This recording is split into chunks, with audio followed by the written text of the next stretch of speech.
The following program contains adult language, descriptions of fantasy violence, and a general lack of skill, talent, and quality. Audience discretion is advised. Last time on Party of 5e.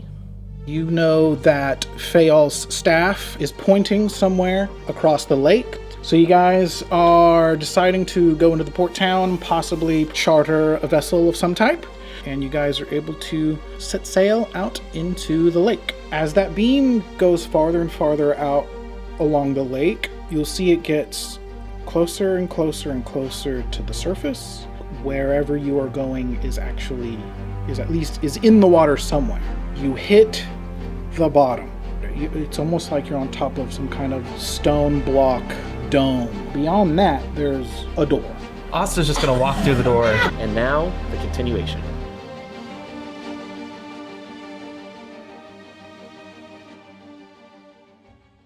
All right. So Al rushes in. Is that what I heard? Mm-hmm. Cool. In the door. Cool. Yeah. So you press the door the rest of the way open. And so you see now what's in the inside of this dome. You see numerous pillars that are kind of surrounding the dome as structural support. There's kind of like an interior kind of ring that kind of where all these kind of support the integrity of the dome itself.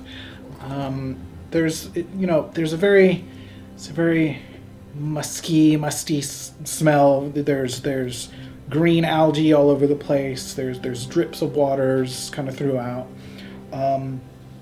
You also see a very similar scene that you've seen before, where there are a couple of dragonborn warrior statues. There's about 3 on each side, kind of along the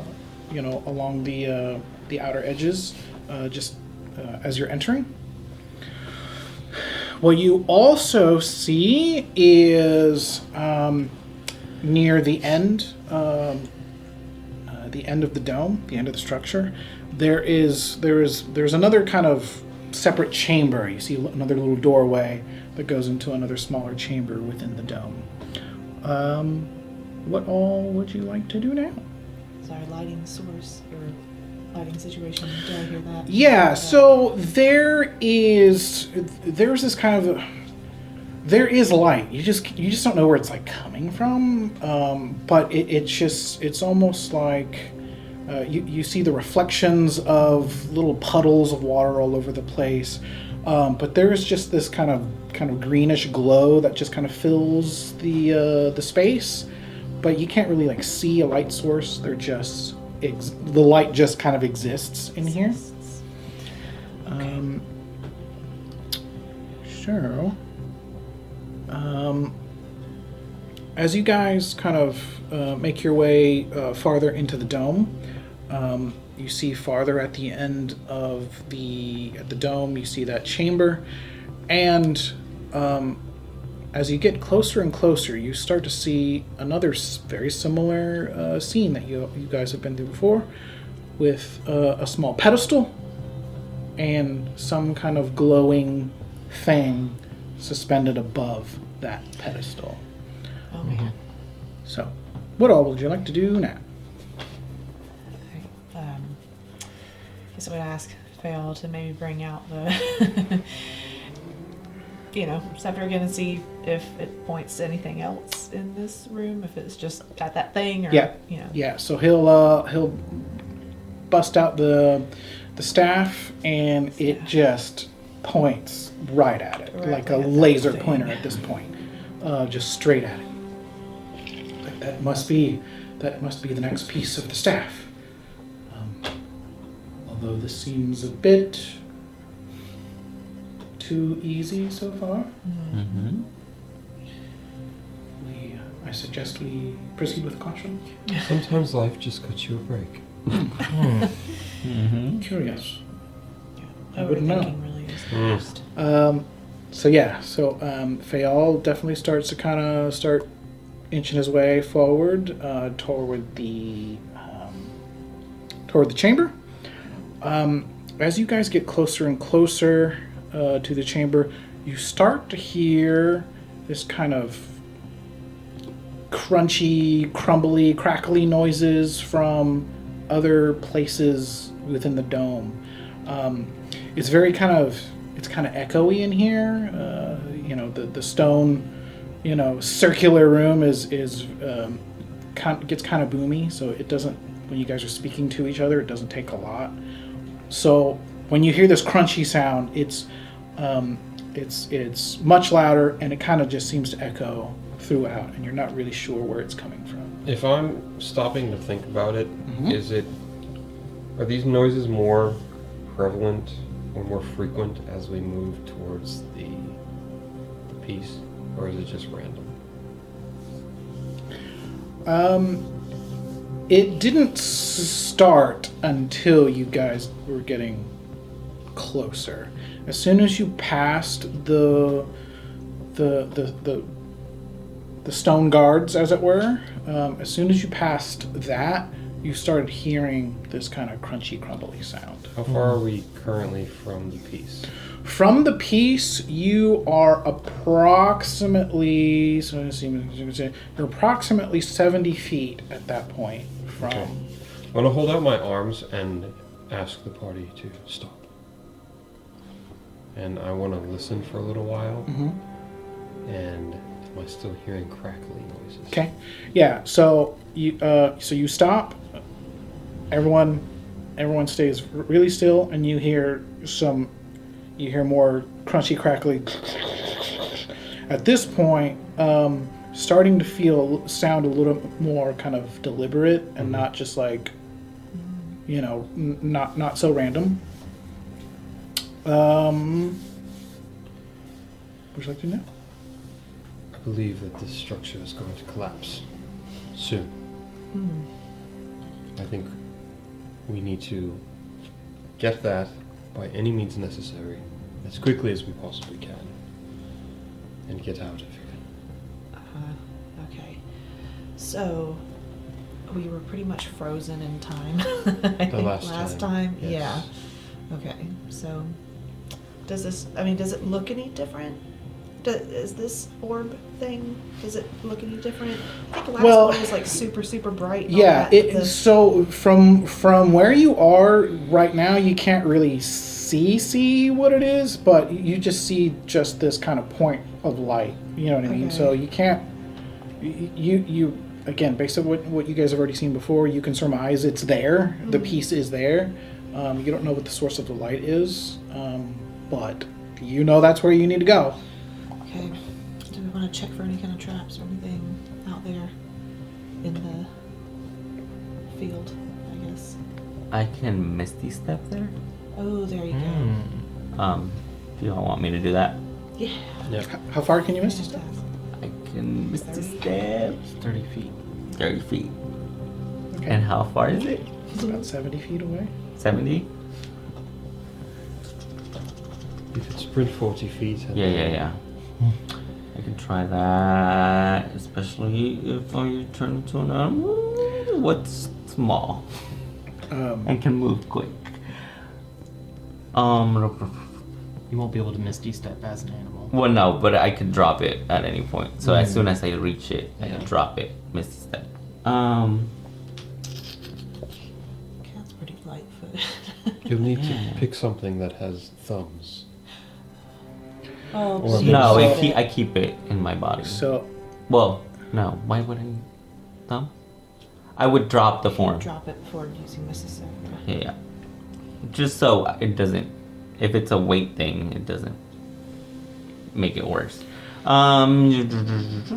So I will be like, I'll be right back, and then I'll turn into a cat. So I will dash to as soon as I get to 30 feet. I want to drop the form, Misty Step, to the item and try to get it. See if I can do that without this whole thing crumbling. If it does, we'll deal with it as... Before he takes off, I am going to cast the spell Haste on him. okay. So his speed is currently doubled. Nice. So we'll take him half the amount of seconds. And I actually am going to cast Bless on.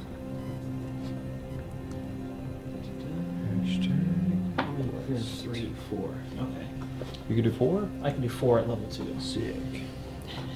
Sorry, Fayal. I'm gonna bless the 4 of us that have the capacity to get us out of here. Okay. So that's an extra D4 to all attack rolls or saving throws. For how long? That's only a minute, but Okay. if you're dashing over there, and this is all gonna happen in about 15 seconds Yeah. of game time. Got you. Cool. Nothing, but I'll give you a pat on the back. All right. Scratch behind the ears. Oh! So Fayal's looking around at all you guys. You guys are kind of doing your thing, and you know you're blessing this, and you're kitty catting this, and so someone just says go. Yeah. Both of our spells are time sensitive, so when we finish, Yeah. we Yeah, say time to off. go. Cool. So haste, bless, wild shape into kitty, Yeah. and you go. Yes. So you start sprinting. You sprint your 30 feet in 3 seconds. Right? That's okay. You pop out of your wild shape, and then you misty step the remaining 30 feet. He has to move 40 Move for 40. Misty Step to work. If we're 70 feet away, That's not D&D math, so... Yeah. So I was just Well, he moves, This is kitty. he moves 10 feet per second. It takes him 4 seconds to get 40 feet. got it. Okay, so you're gonna go the 40 feet, misty step the remaining 30 feet.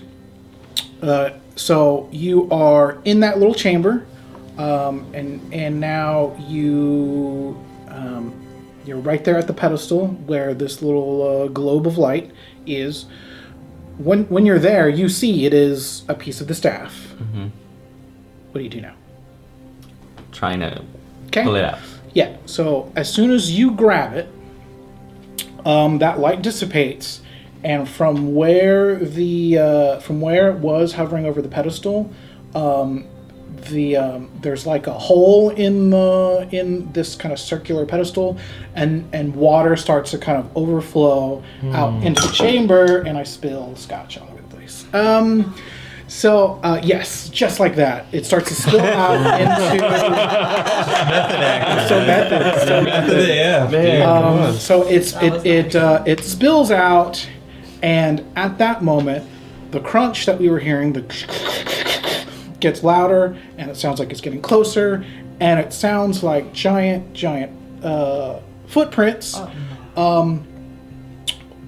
that are coming from somewhat behind that chamber and over the top of it, and we can all roll for initiative. That crunchy sound gets louder and faster as this creature.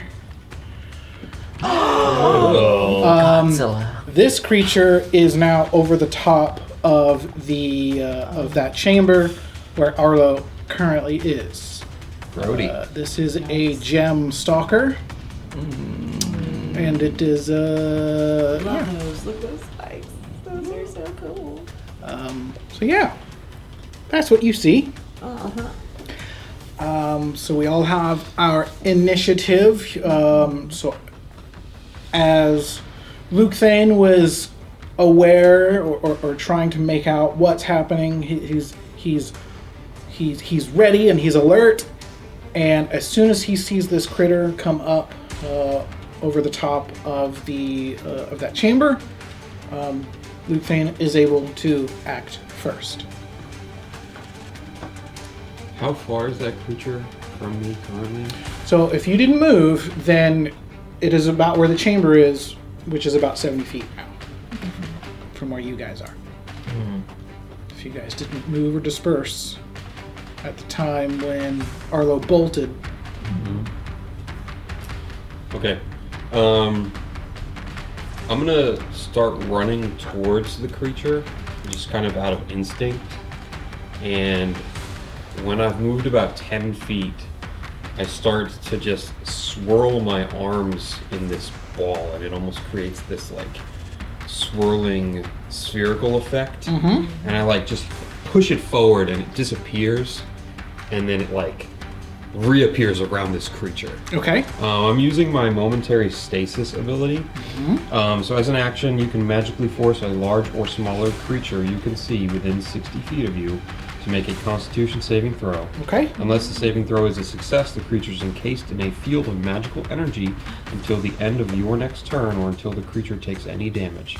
While encased in this way, the creature is incapacitated and has a speed of 0.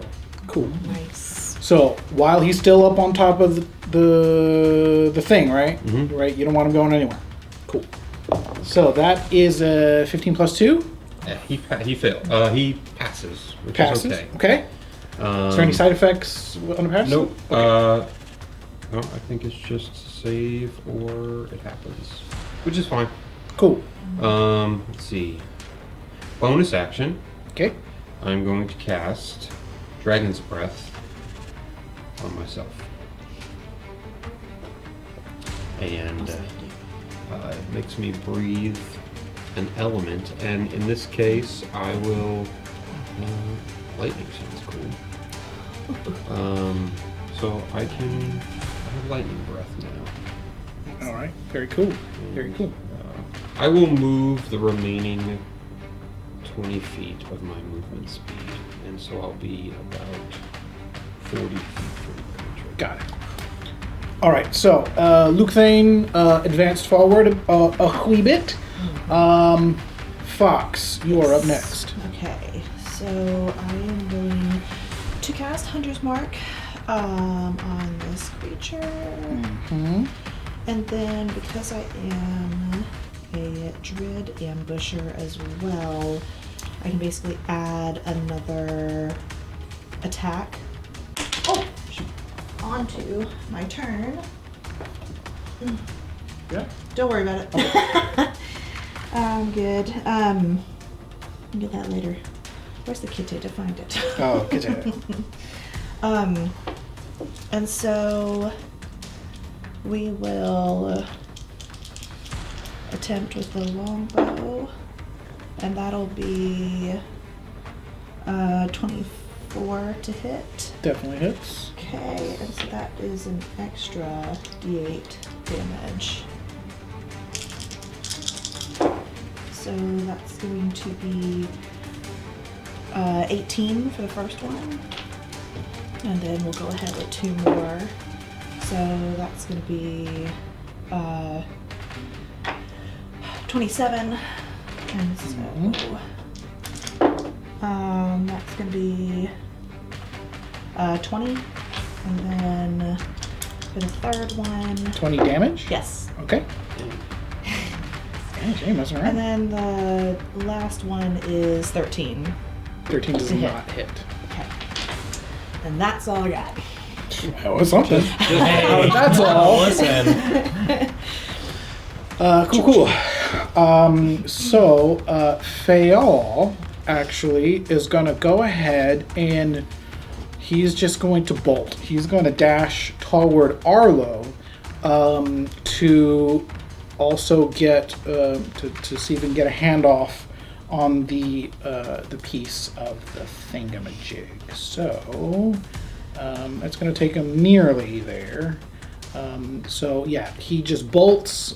He flies right by you and gets to within about 10 feet of where Arlo is Attack rolls and presently. saving throws? Attack rolls and saving throws. Did you roll it with your... I did. Yes. Cool. It's a 3-1. And now Aust is next. Awesome. And I'm still about 70 feet away from this thing where it popped out, is that? Presently, yes. Okay, so there's not... I'm kind of just here to look good for this turn, I think. Sitting pretty.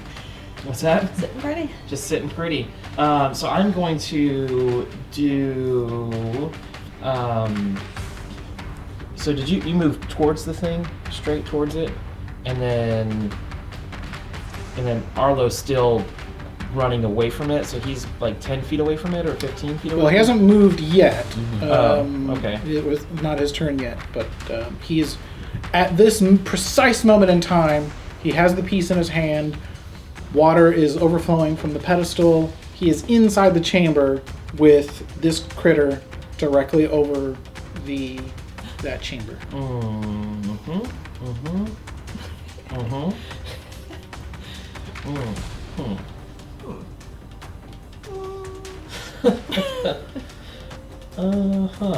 All right, so I'm going to run up and I'm gonna just use my turn to run and dash and get within 10 feet Okay. or 15 feet of it. So I'm gonna give it a little bit of distance, and then I'm just gonna stand at the ready. Got it. Okay. Arlo, it is your turn. Okay. How far? Everybody rolled better than the critter did. What? How far is Fayon? Now from you, about 10 feet.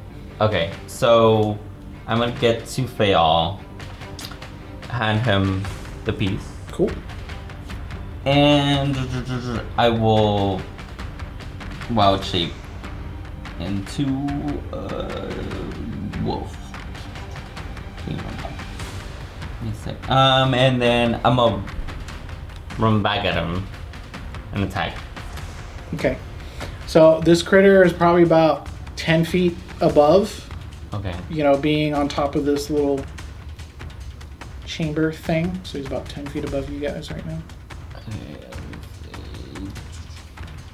How high can a wolf jump? Yeah, I was going to say. I'm trying to see how big he is. Yeah, is a dire wolf. Can you actually Can you be like a reach that high? orangutan or something? It says I can, but that's not how what attacks. It's a large beast. That's it doesn't say. Let me see if he has a reach. Oh, if he's large, technically he fills a 10-foot cube. Yeah. You wouldn't have to jump that high. Like the Like creature if on it's- the toes. I'd give it to you. Okay. You can snag an ankle or something. Okay. So I'm gonna make my first attack. Cool. Or not. And then 22. To hit? Mm-hmm. Yes, that is. Okay. And then this d6.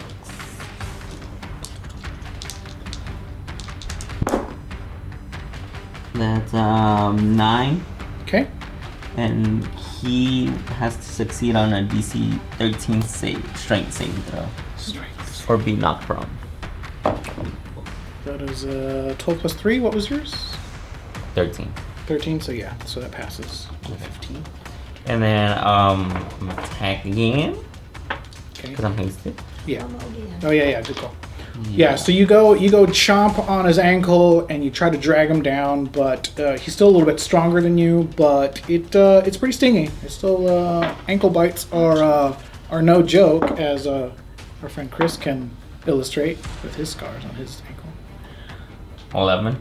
11 to hit. Start That is not. That does not hit. Okay, and then I'm gonna get out of there. So it would have been 10 to get to Fayal, 10 to get back, and then so that gives me. Another. It was double speed. Oh, yeah. Yeah. So I have 100, so I use 20. So I will. Can I lift Fayal, and move him with me? Sure. So you're just gonna Like- mama Yeah. wolf him? Yeah.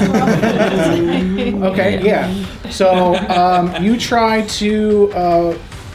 to grab him as you bolt out. Go ahead and give me a strength. Just give me a strength check to see how easily you snatch him up. Use Oh wolf. wait, yeah, the wolves. Yes. Yes. Not Arlo's strength. That's a 14. Okay. Oh wait. This. Not safe. Not its No, ability never mind. check. Never mind. Okay, cool. So 14, yeah. he probably Fael is probably reading the room. He sees what you're trying to do.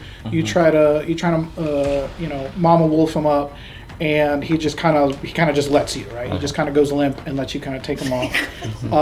And so you bolt another 10 feet away. In any particular direction, or just straight back? I'm just going straight back to where everybody was at. Cool. So everyone is kind of starting to conglomerate a little bit closer near the chamber. Fox is still at distance. Lukthaen is a little closer. Cool.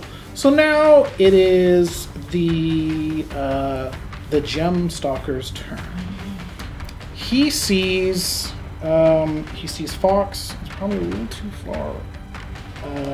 But Lukthaen tried to do some stuff to him that he didn't like so much. So he is going to bonus action Crystal Dart. So he is going to. Does a 16 hit? Yes. Okay, so what he does is all of these. So you see all these little shards and stuff that he has along his back. He grabs one of them out and he flings it at you. What he then does. So that one hits. That is going to be. Did he run to him? No. Oh, okay. No, he just shot this dart at him for 5 force damage. And he then immediately just teleports from where he was to right in front of you. So then. Yes. Yeah. I was just making sure. I was like, yep, that's still within range. So he teleports to right in front of you, but it's kind of like right in between the two of you as well. But he's fixated on you. He's going to make his 4 claw attacks. Great. Yikes. How far are you guys? More than 10 feet. But What? How far apart are you guys? So I moved up. You were up. You were up closer to him. You got 10 feet away from the creature. I was 15 away from the creature. I was 40 feet You were away. 40 He's now feet. 30 feet away from you. Okay. Yeah. Got it. Let's see. That is a nat 20. No! That's also a nat 20. Oh. That's a 17. I was gonna say, if you used to say another nat 20, we're breaking the wall down. Like, you can look. Like, I'll let you look. So, I'm definitely. Like, I will show you guys. That was. Okay. I only have one reaction. I'm gonna silvery barbs one of those natties. Okay. So you magically distract the triggering creature. You can then choose a different. So you must re-roll and use the lower roll. Okay. And then I choose a different creature I can see, including myself. That creature has advantage on the next attack roll ability thing. I think I'm gonna need it for me. Okay. So I'm gonna give myself the bad juju I take from him. Okay. So there were 4 on that one. Okay. The critty hits. He needs to hit a 16. I think you said he rolled a 15. He did a 15, 17, and 2 20s. That one of those 20s became a 4. So the critty and the 17 will hit. Okay. Oh yeah, because you did your. Well, hang on. It's a +5 to hit. So actually, so the 15 is a +5. Sorry. So the 20, the 15, and the 17 will hit. Right. Okay. So that is. Double check. I'm probably not going to have haste on you after this. But I'll... 4 con checks. So 3 hits. So that's going to be. You do 4 to the save though. Yeah. To the con save. So that is 8 damage plus 4 damage. Plus 5 damage. No, that was just 3. That was just 3, sorry. Okay, so I have to make 3 DC 10 con saving throws. Well, might only have to make 1. It's per attack. I know. Yeah, but if you fail. Oh yeah, you're right. Hey, no. I'm optimistic. Okay. Still have haste. Oh. Still have haste. Nice. Just still have haste. Nice. 10. Wow. Okay, so I took 8, 4, and 5. Is that what you said? I think that's right. Sure, let's go with Yeah. that. It was. Not 845. No. 8, 4, and 5. 17. Yeah, you're right. Okay. Oh wait, but one of those was a nat 20, so it's double. So that's another 10. Oh. I rolled a 20 on one of those saves, so. Alright, so that's another 10. So it's your boy is... But yeah, it was just, it's not a separate attack, it was just... Okay. Yeah, I'm basically on death's door at this point, for anybody who can see me. Cool. With that being said, so now this critter is all up in your business, and it is now officially your turn. Okay. I have to also police myself a little bit. I said I cast Dragon's Breath, but that is a concentration spell, so I could not have done that. That was a bonus action anyway. So what would you have done? No, nothing, because that was a bonus action. I used my action to try to do the temporal encasement thing. So now I have this dude right up in my grill. 30 feet away, you're still back towards the entrance, and you're back over, still closer to... No, it should be pretty close. Yeah, he came back towards you guys, so he should be about within 20-ish feet of you now. Okay. But still kind of on the other side of the creature? I'm behind the creature. Yeah, so the creature is still kind of in between you and everybody else. Uh-huh. Fox still behind you. Okay. That's not good. Well, you guys were fucking him up, so Yeah. I had to... So I'm a wizard type, and is there a way for me to get a 40-foot clearance between the creature and any allies in the space? How close is he to the creature? How close is he to the creature currently?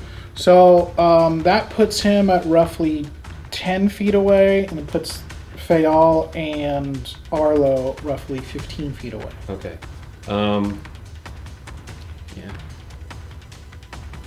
Because he stopped a few feet short, which would have put them even, but so it's kind of have like this Orion's belt scenario going on.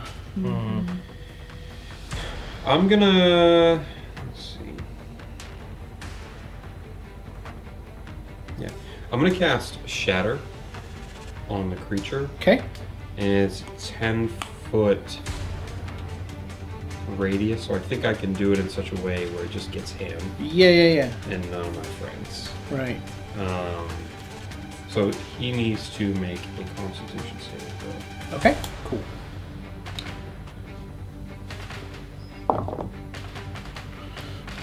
That's probably not gonna do it. Nice. So what did he need to beat? 15. That's not gonna beat it. Okay. So he will take all of 18 thunder damage. Cool. Nice. Okay.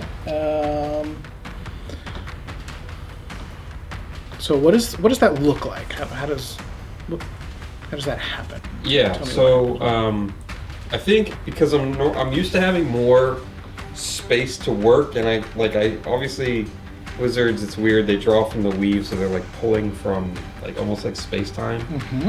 But he doesn't have that kind of clearance, so I think he just gives like a really he intends for it to be strong, but it's almost like a half-hearted like stomp of his foot. Sure. And it just creates this like pulse of energy that just like lashes out at the creature. Cool. Yeah, so you do that, and is it just damage, or is nothing else? Any other effects? He's not made of inorganic material, is he? Well, he is actually. Is he made of crystal? That's great. Actually, it would have only just promoted disadvantage on the save, so it doesn't matter. Yeah. No, it's only the only thing it does is like shatter non-magical objects in the space. Okay. So no, it's just really, really freaking loud. Yeah. Cool. So you do this this super stomp, and yeah, there's this force of energy that just kind of bounces up from where you stomp into the ground, and it doesn't completely shatter him, but it does really shake him, and it really puts him out of it. And he's still standing, but he is looking pretty jucked up right now. So My homies can finish the job. that means it's Fox's turn. There we go. Okay, so let's go with the still on for the last. Oh, the longbow here, and that is 25, 26. To hit, yeah, definitely hits. Okay.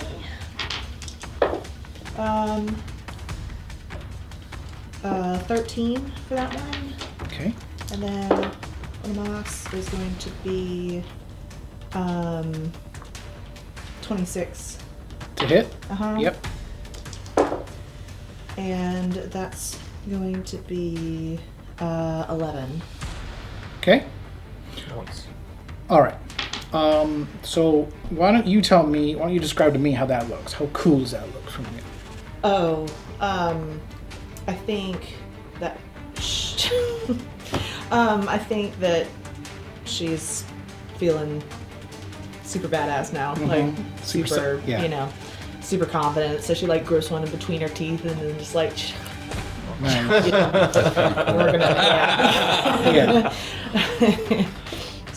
Not that I'm a hater, and I knew you'd pull through, but I'm thinking to myself, like, how cool can you really make a fucking bow and arrow? But you did it. Good job. That was cool. Yeah. So that's exactly what happens. You loose these two arrows in super quick succession. This creature is definitely kind of shaken, kind of a little dazed, as it were, from the thunder stomp. You get these two direct hits, and then you kind of, as he takes that last arrow, it's almost like, it's almost like he's just takes in all that energy, and it just like, it almost collapses him. He has this kind of humanoid torso, and it almost collapses him. And what you see happen is, from all those arrows that you have launched into him, these beams of light start to kind of start to shine through, and the points in between the arrows start to crackle. When that happens, since it's Fayal's turn next, Fayal, with the other piece of the dragon collar, he takes the other piece and he goes to connect them together. So all this is happening simultaneously, and Fayal is able to connect that piece, and a similar kind of light and energy starts to emanate, just like you saw last time.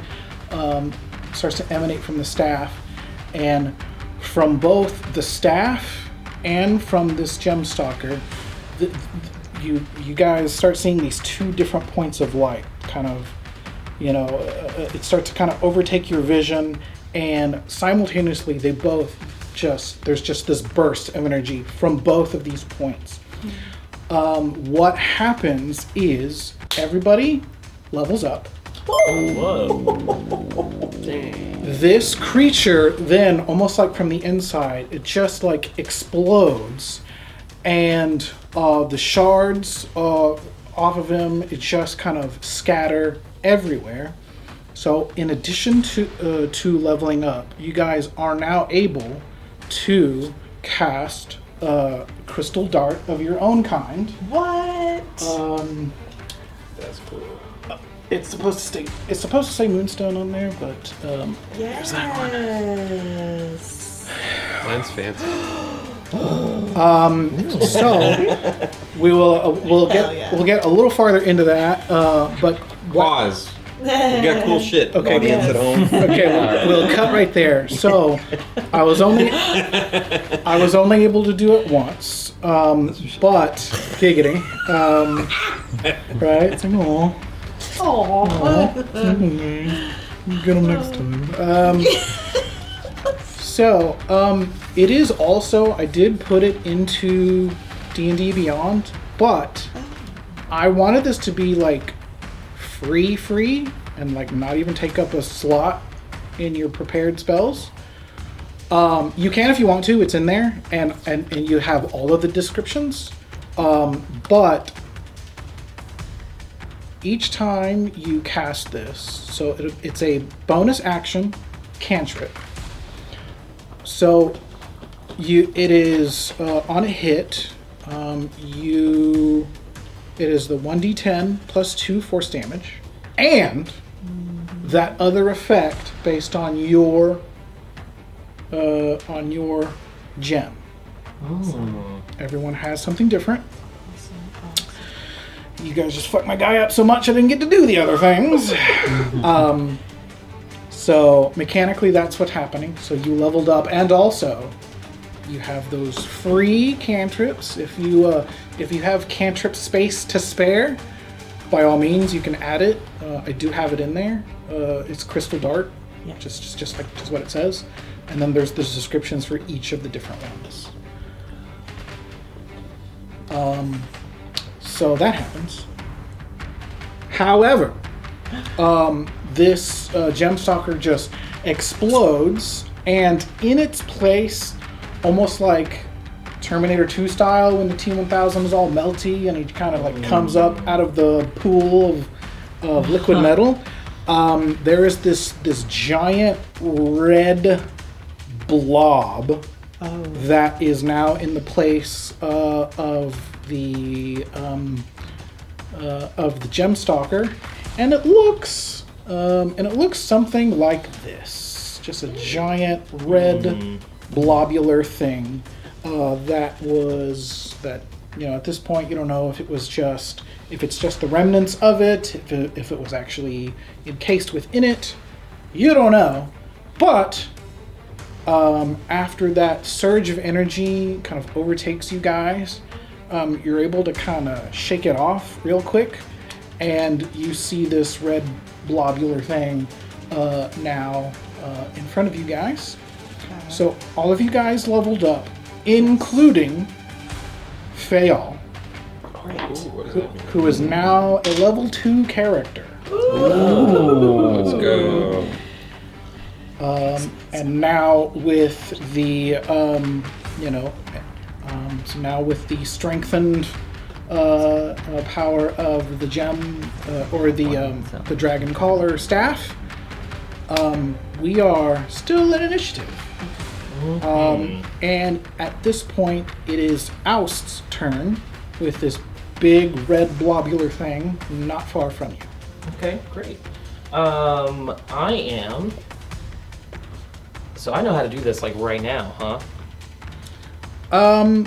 Sure, why not? I mean, if I can, it's fine. Yeah, do it. Yeah, Let's do it. Like, so I'm like 10 feet away from this thing. I'm just gonna give this a shot. I feel like I've got this new power, and I'm not sure exactly how it works or understand it, but we're gonna go ahead and use my bonus action to do that, and that is going to be a, it's over a 17 to hit. Okay. My is a 17 gonna hit? I've got my spellcasting ability. Yes, that would hit. That would hit regardless. Okay. Irregardlessly. Irregardlessly. So yes, that would totally hit. It's gonna take 12 force damage. Ooh, with a good one. Yeah, and then I get 12 temporary points. Damn, that one's good. Yeah. Are we allowed to trade? What kind? No. You said force damage. JC. Yeah, it's force damage. You did. Yep. So, and you said 12. Yep. Hang on. on. Be on the right line now. So the way I kind of think about this is, I know it's powered by the crystal, but the way I think of the ability is I just kind of like have my glaive, and the energy starts glowing from my crystal, and then as I shoot my glaive at it, there's just like a crystal like ethereal dart that shoots out of my glaive into this thing. Nice. Yeah. Very cool. Yeah. And then I'm gonna go up to this thing and see if whacking at it will do anything. Cool. With the glaive itself. Let's do it. All right. Do it now. That is going to be a dirty 20 to hit. That hits. Okay. I can re-roll that. Nice. That's going to be 7 damage on the first hit. Okay. Plus, we're going to smite on that. 4. So 11 damage. And then, let's throw it again. That's going to be a 19 to hit this time. Yep. Alright. Go ahead and smite again. Nice. And that's max damage on that guy. Hell yeah. So that is going to be 13 plus 9, so it's going to be 22 damage on that second hit. Sick. And that's my turn. Sick. Yeah, you are. You're able to jet this thing up pretty well. It's obviously not quite as menacing as the Gemstalker critter looked. So yeah, you just go whacking at this this big old pile of ooze, and you do some pretty good damage to it. Okay, cool. That means it's Arlo's turn, who is still in wolfy form. Yeah. Okay. And what I will say is when Fayal went and connected that piece and kind of overwhelmed with that energy, that you at least dropped him out of your mouth. Okay. So you don't have to worry about that right now. But he is like still right there next to you. Okay. How far is this blob thing?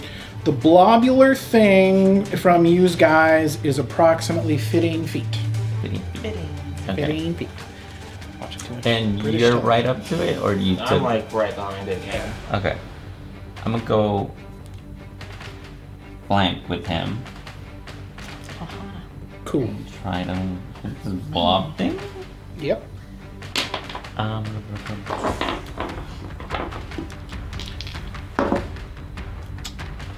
We still have bless. For a couple more turns. That's dirty 20. Sick. Lay it on me, sister girl. That's 8. And can this thing be knocked prone? Cannot be prone. So no. Okay. Sorry. Good call. So then I still have haste, right? Yes. Okay, I'm gonna attack again. Yeah. That's 13 hit. Okay.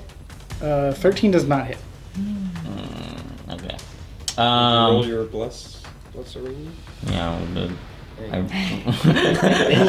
I wrote a nat one. I wrote a nat one and an 11. Yeah. Not great. So I'll stay there. I'll just. Cool. It is now this critter's turn to go. For those of you keeping score at home, this is called a dragon blood ooze. So for anyone who is interested. All right. So let's see. It is gonna go ahead. Since Aust jucked him up pretty well, he's gonna go ahead and take his attacks on him. Let's see. That is going to be 5 plus 7. It's a 12. That does not hit. And that is a nat 1. That is definitely not going to hit. And that is it. It is Lukthaen's turn. Okay. And I'm still like right up against this creature. Yes. It's not really where I want to be. And I haven't seen this. Oh, what did it do? What did it look like when it made an attack on Aust? Yeah, so again, it's this kind of globular shape, and these kind of almost tentacly type extremities, it kind of used them as kind of arms and just kind of did these kind of little thwacks at him. So yeah, they are pseudopod attacks. We're level 7, right? Yes. Alright. Can I make a history check on this creature or an arcana check to see if I know what this thing is, where it comes from? Sure. Those types of very non-specific pieces of information. Okay. If it's arcana, it's a 23. If it's history, it's a 23. I don't know. Is there anything specific you're trying to discern or discern? Yeah, no spoilers, but where the fuck did this creature come from? Yeah. Based on what you've seen and what you probably know, or probably don't know, rather, but what you have definitely seen is it almost seems like however this thing was created, it's basically the blood of this creature. You know what I mean? So this creature is just so kind of magically ingrained that it just kind of refuses to die. So once you guys killed it the first time, whatever was kind of still left is what's trying to continue the attack. So you know. What happens with as a result of this spell is going to essentially be up to you, but it's ultimately the same effect. So I reach into my wizardly belongings, and I take a glass vial, just empty glass vial with a stopper, and I just because I'm right next to this thing, I just reach out and try to scoop a little bit of it. Yeah. And then I shudder it, and then I vigorously shake it, and I just throw it. And these are going to be the somatic and material components of the spell Banishment. Okay. So you attempt to summon a creature that you can see within range to another plane of existence. The target must succeed on a charisma saving throw or be banished. If the target is native to the plane of existence you're on, you banish the target to a harmless demi-plane. Cool. While there, the target is incapacitated. I am, by the way, dropping concentration on haste. While there, the target is incapacitated. The target remains there. Basically, this buys us a minute to GTFO. Got it. So he needs to make a Cha 15. It's got those zeros, so it's got to be all dice. It's a 10. That's not good enough. So he goes. Bye-bye. Just. So yeah, he just kind of poofs out of existence. And for how long did you say? You said 1 minute? As long as I can maintain concentration. Everybody keep you safe. Cool. So yes, pops out of existence. There's nothing left there where he was standing. There's still water pouring out from the pedestal. You're starting to get a couple inches of water around everywhere. As everyone give me perception checks.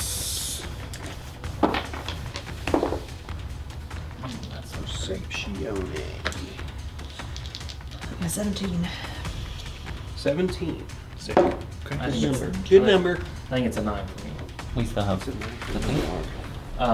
This bless doesn't work for this. But it's Okay. probably 18. Okay. So this thing pops out of existence. You're all kind of just kind of holding your spot a little bit and trying to see. Okay, I've got a 2. He didn't know what's going on.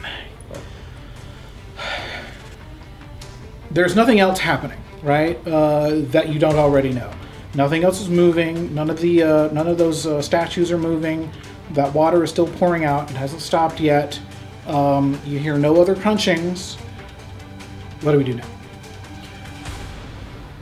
I yell, run! And I use my movement to run towards the entranceway. Cool. Great. So is that the general consensus? Yeah. GTFO? Cool. Yep. Yeah, so you guys are definitely able to make it out in less than a minute. You guys just bolt for the door. By the, when you get to where those stone guards are, you probably you've seen too many of these things move already, but nothing happens. You guys are able to make it out the door. You're now at that entrance that you entered before, right when you get to that plane of water.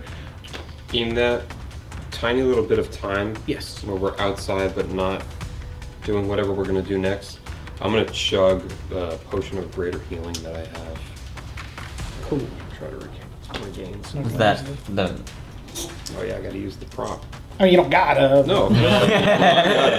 We've been hoarding those two names. Yeah, like almost the entire session. Yeah. Do a good one. It's on the bottom. Bottom. Oh yeah, you got some great No. rolls. 2 4s, 2 3s. That's Yeah. 14 healing plus 4. That's 21. Wow. Very cool. That was a good one. So you hammer that back as you guys are in this little covering. And what do you guys want to do now? You guys just want to? I'm gonna drop my direwolf. Yeah. Oh, Okay. but we still have water breathing, don't we? Yes. Yes. Still good. Yes. So you guys technically have only been down here for a handful of minutes. Do we want to? Yep. Yeah. Yeah. You still bad? No, I'm okay now. You okay? As long as, yeah. As long as 3/4. nothing else happens. Yeah. Dun dun dun. I mean, if you got something quick you want to pop off, The little cure wounds. yeah, I'll take it. Okay. So I think that is D8. Did you see? Plus your. Plus 2. 4. There you go. All right. Every little bit counts. Yep. I needed it. 18. It does literally count. Okay. And then we want to start making our schwim. Yeah. Yeah, I think so. Cool. How long does it take you?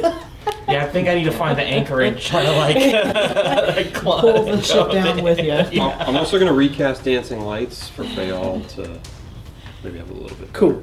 So, so you guys are gonna try to find the. We have to get to the anchor first. Get to the anchor. Yes. Okay. As you guys exit the structure and you start trying to find wherever the anchor is, one of the things becomes. It doesn't become clear because that's the joke. The water is much darker than when you came in before, right? You guys got pretty low to where you can see that there was light, but you couldn't see all the way up to the top, obviously. But if you were to look up, it just looks black. Like there is no light above you. And as you guys try to search around for the anchor, wherever it dropped, it's not there anymore.